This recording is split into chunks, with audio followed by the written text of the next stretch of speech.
It's pretty incredible when you think about it, that a single tiny molecule can help rebalance something as complex as the human brain. But that's exactly what antipsychotics are designed to do.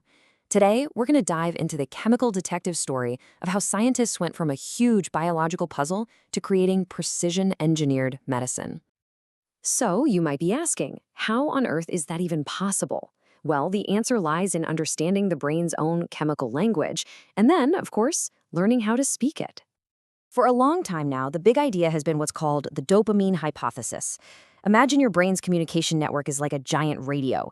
This theory basically suggests that in psychosis, the signal for dopamine is just turned up way, way too loud. So, for chemists, the mission was clear: figure out how to turn down the volume. But you can't just go in and turn down a volume knob you don't understand. Before they could do anything else, scientists first had to figure out what they were even dealing with. They needed to crack the code of dopamine itself. And here it is, our molecular target, dopamine. This little guy is a huge deal in the brain. It's a natural chemical messenger that's essential for all sorts of things, from how we move to what motivates us. To even begin designing a drug that could mess with it, scientists had to map out its own chemical blueprint first. And the way our bodies make it, it's actually a really elegant process. It all starts with a basic building block we get from our food, an amino acid called L-tyrosine. Then, through a couple of very specific chemical steps, the body turns that into L-dopa, and then boom, into our final target, dopamine. Okay, so understanding how dopamine gets made is one thing, but figuring out how to block its effects, that was the next great challenge. And this, right here, is where our detective story gets its first major breakthrough. Let's go back to 1951. A whole new class of molecules called phenothiazines arrives on the scene. And the very first one, chlorpromazine, turned out to be, well, remarkably effective. This wasn't just some new pill. It was the foundational blueprint that completely changed the game, turning psychosis from something largely untreatable into something that could be managed with medicine. So the big question is, why? Why did it work so well? Well, it all boils down to this really cool concept called molecular mimicry. Over on the left, you've got dopamine. Think of it as the brain's natural key. And on the right, that's the basic structure of a phenothiazine, the first successful molecular impersonator. And this was the big aha moment, seriously.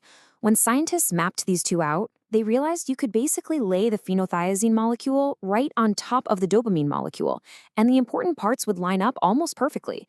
It was a master of disguise.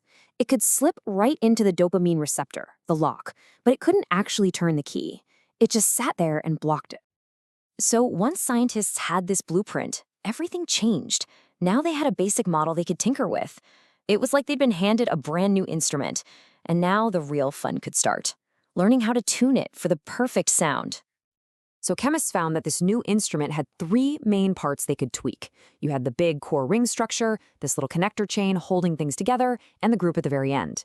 Each part was like a dial they could turn to fine-tune the drug's effects. And they figured out pretty quickly that one of those dials was way more powerful than the others. The most critical adjustment of all was the length of that middle connector chain. That one tiny detail determined exactly what target the molecule would go after in the brain. And get this, a chain with exactly 3 carbon atoms was the sweet spot.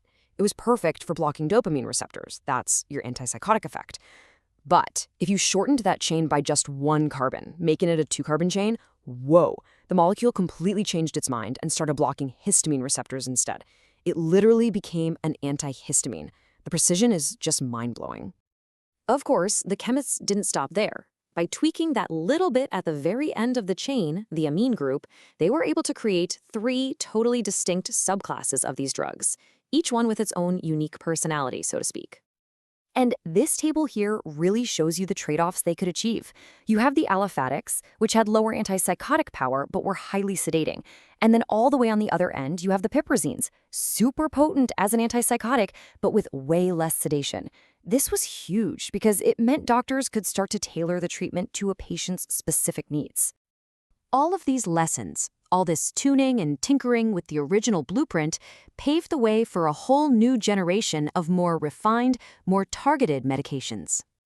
And this led to new chemical classes with some, let's just say, complex names, like aryl butylpipridines and dibenzazepines. You don't have to remember the names. What's important is that each of these new drug families was a deliberate attempt to build on those original principles, to get more of the good effects and fewer of the side effects.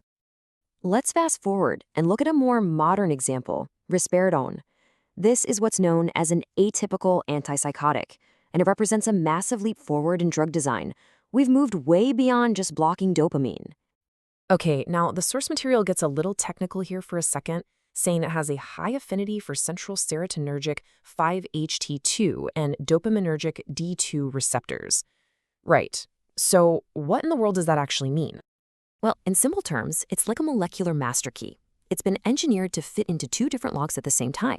Not only does it still block that dopamine D2 receptor like the older drugs, but it also strongly blocks the serotonin 5-HT2 receptor. This dual action, this two-for-one deal, is believed to help treat a much wider range of symptoms, often with a lower risk of certain side effects.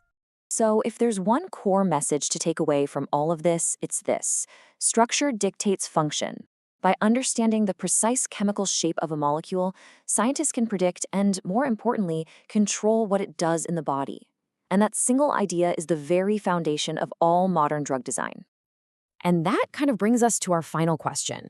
We've seen this journey from a single, kind of clunky blueprint to these incredibly precise multi-target drugs. So as our understanding of the brain gets even more sophisticated, what kind of tools do you think chemists will be able to design next? And what's that going to mean for the future of mental health?